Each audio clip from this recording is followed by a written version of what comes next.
Hello. Happy almost Halloween, everybody. Today we're going to be talking about some different things, but also the effects of the eclipse post, and we will be talking about the new moon and what happens after the new moon, um, with just some of the energies that we have going on. So this is going to be a whole Kill Bill themed, and I think it kind of is fitting, especially seeing what kind of all takes place in Kill Bill. But yeah, this will be a Kill Bill theme, and we'll be going over there because I think it really fits the idea of turning a victim into a victim to a victor.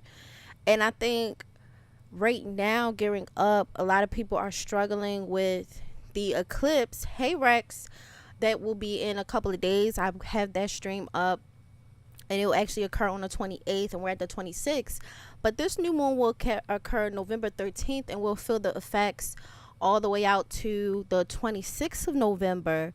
And so this is post eclipse, post all this stuff, and how everyone is feeling, and what would be the cause um or the side effects of the eclipse, and really what people would have to heal, or what is the solution to healing and getting over some of these kind of rough bumps and just little tough spots that we've been going through these last 2 years. These last 2 years have been really rough.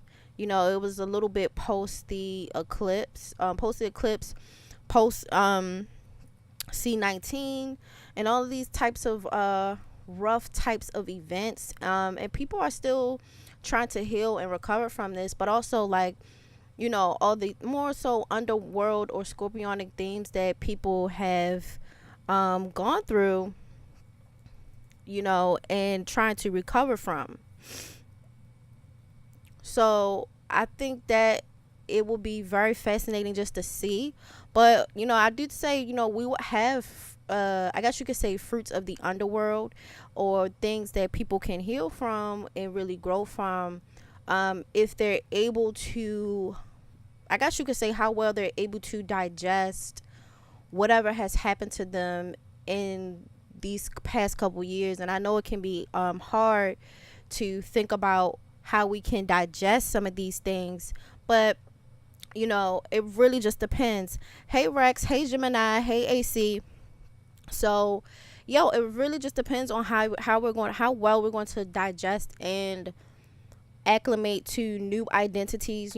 These last couple streams we've been talking about new identities, new ways of being, and people really wrestling with new identities after going through all these tumultuous times, and being comfortable with what's new now versus what's old, and if I can let go with what's old, because sometimes revenge and betrayal and the bitterness and resentment that we feel from older events are really just our subconscious telling us that we're still attached to these themes, and we're not over it. So we'll be going through, the different rising signs, but also just the nature of this new moon in Scorpio. It is a bit early, but I feel like it's not too early, mainly because I do see how busy people can get, and how aggressive and off the hook y'all can get with this whole new moon. I don't feel like it's too early, because planning is the best thing you can do in a lot of these placements. The better you plan, the more you're prepared for stuff, the better off you are when dealing with a lot of these energies. So let's begin. So what we'll be having is this is the chart for the new moon in Scorpio, and it will be in 20 degrees. The water signs will be positively aspected to this, maybe because they already deal with strong themes around things that make sense for a Scorpio or a water sign. So self-preservation, subjectiveness, clinginess, memories, feelings, and so all of these things kind of work well, regardless if they're working from the Pisces end or the Cancer end. Particularly Pisces and Cancer, anyone with predominant placements here will deal with it a bit better. I'll say the fixed signs have a good chance of being affected. Outside of, you see with the Scorpio and Taurus axis here and here, Scorpio, Taurus down here, we also have fixed signs of Aquarius over here, and then we have Leo down here. And if you have any of these predominant placements, there's a high chance you're going to get hit. There's a high chance you're going to get hit, and so you guys will kind of be like right in the pathway for a lot of the craziness going on. So let me know if you guys can hear me. If you can't hear me, I will tweak certain things, but just let me know if there's any audio issues that come up.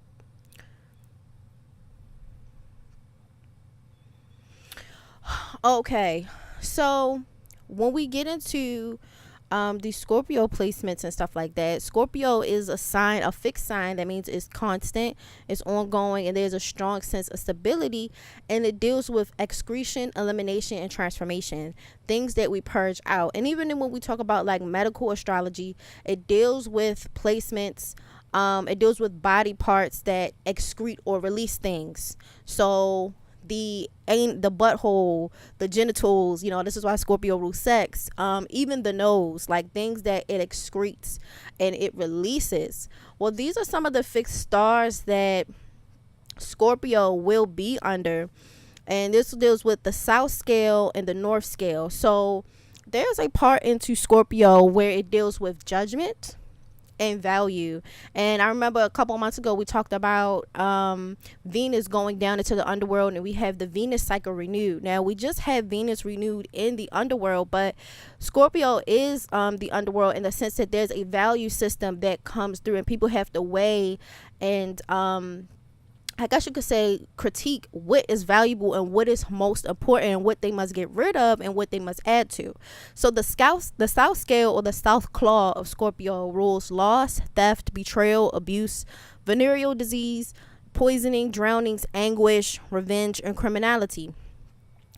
So those are certain things that people could have been going through these past couple of years that they fall under these stars. You have to get rid of it. The north scale deals with honors, wealth, distinction, brilliant mind, success in sports, politics, war, religion, writing, tragedy, violence, and melancholy. And as you can see, like the transition from the south scale to the north scale, you see that there's a transition from a person possibly learning from these types of traumatic events.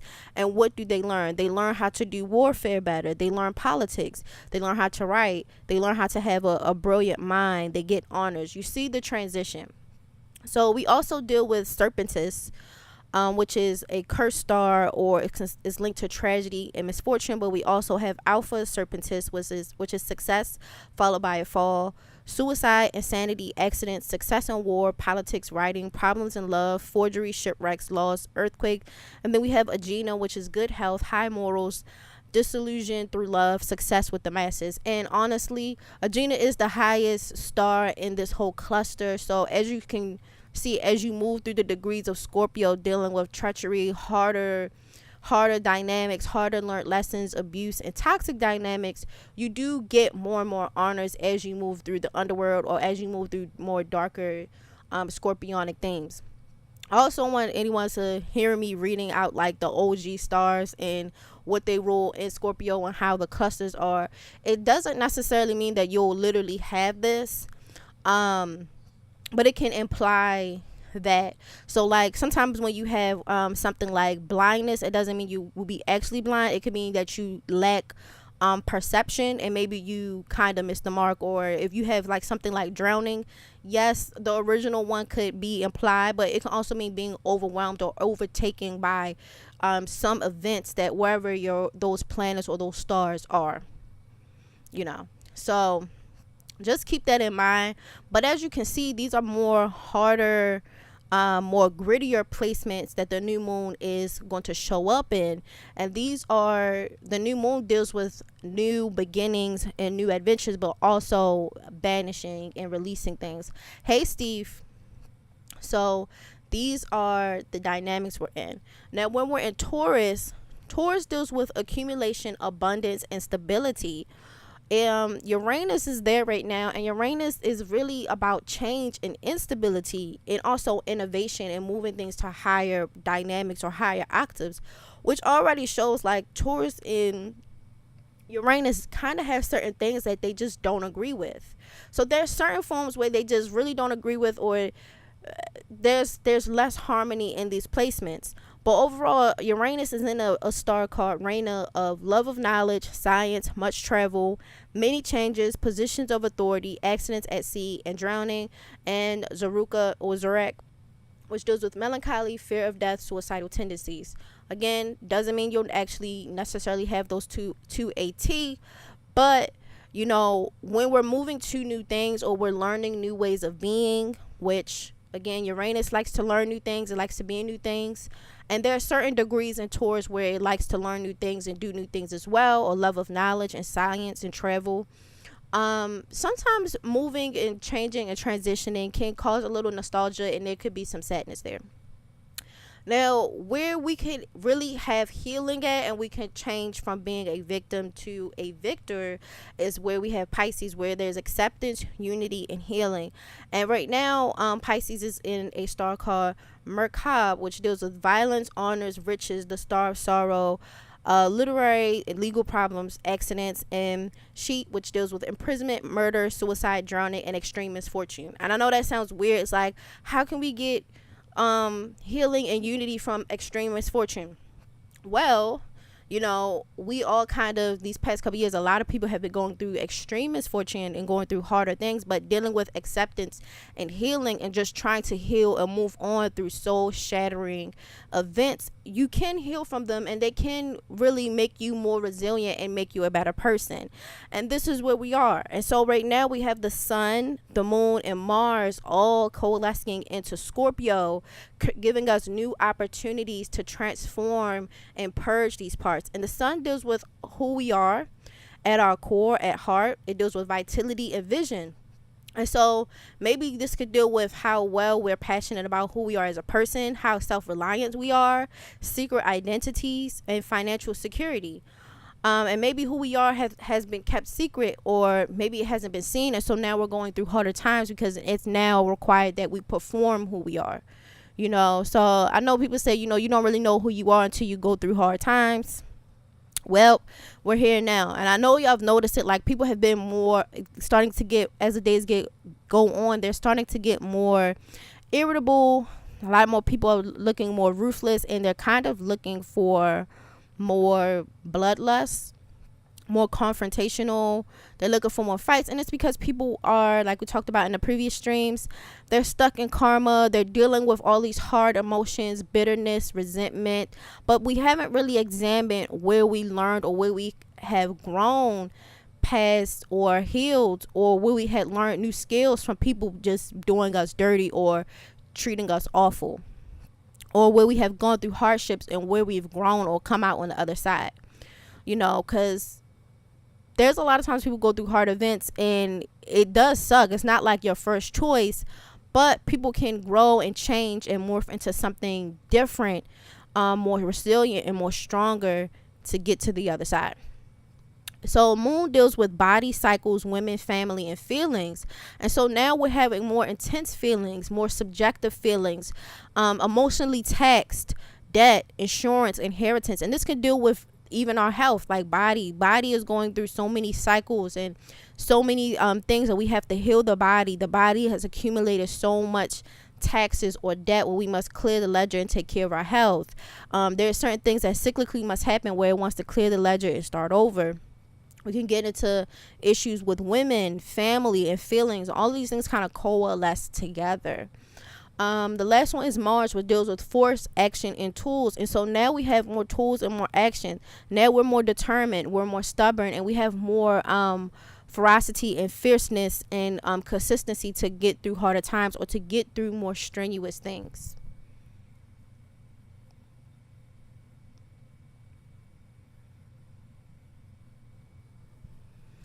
Okay, so Taurus is a planet that deals with values, possession, income, debt, food, and luxury. Now Uranus is there, which deals with innovation, change, freedom, surprises, and enlightenment. And you can kind of see where they kind of don't get along. There are certain things that are a bit different, but overall what we see is where things could overlap or have certain things where they might like each other.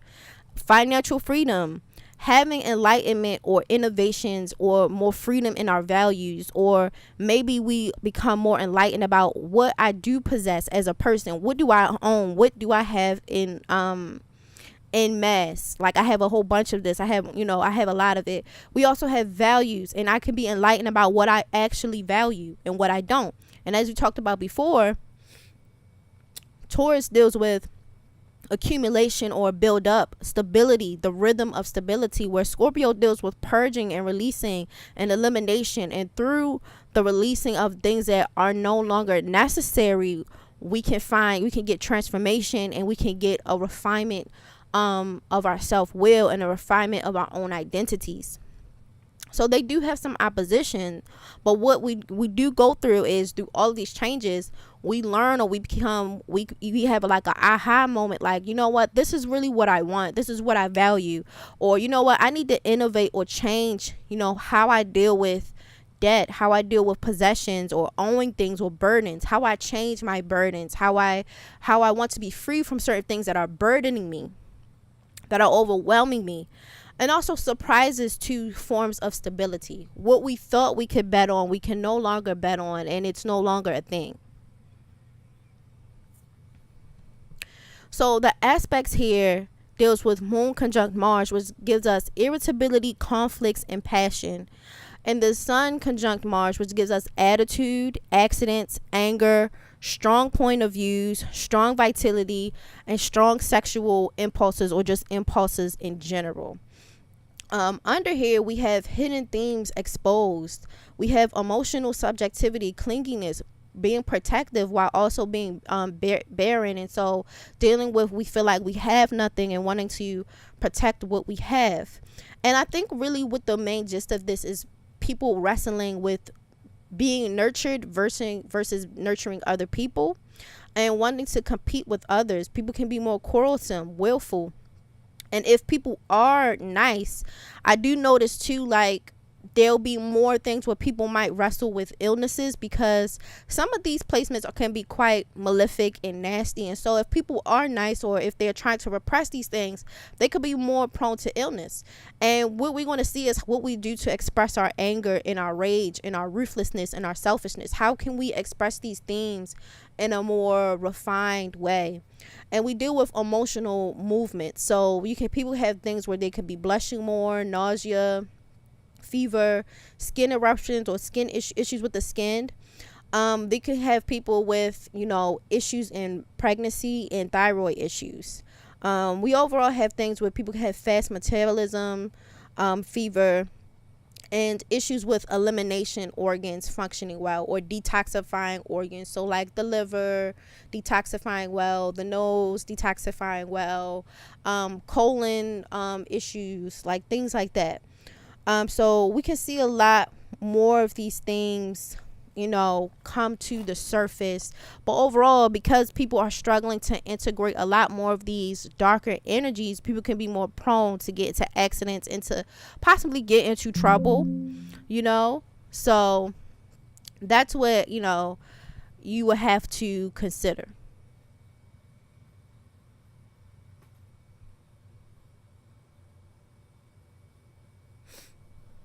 Hold on real quick, guys.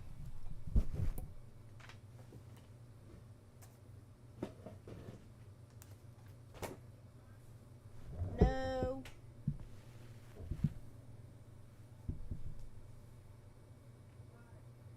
Because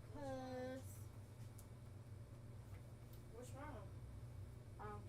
I'm going to plug this in because it said that it's running out of power. The laptop? Yeah. Alright, just plug it in. Let me see something. I'm gonna unplug my laptop. Alright, go ahead. I just want to make sure this is mine. Let me see. This cord. Yes, well, let's find out. We don't want to make a mistake and unplug anything that we're using, right? No, this cord. Okay, so you said it's this one. Yeah, I want to unplug that one.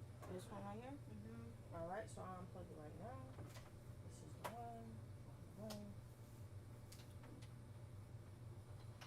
And this one. Mm-hmm. Go ahead, go back on the mic.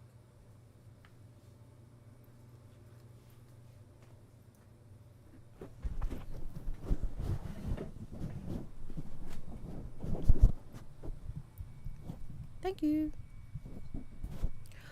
Okay, so yeah, we can see a lot more of this, and so some people can actually fall ill because they're really struggling with ruthlessness, vengeance.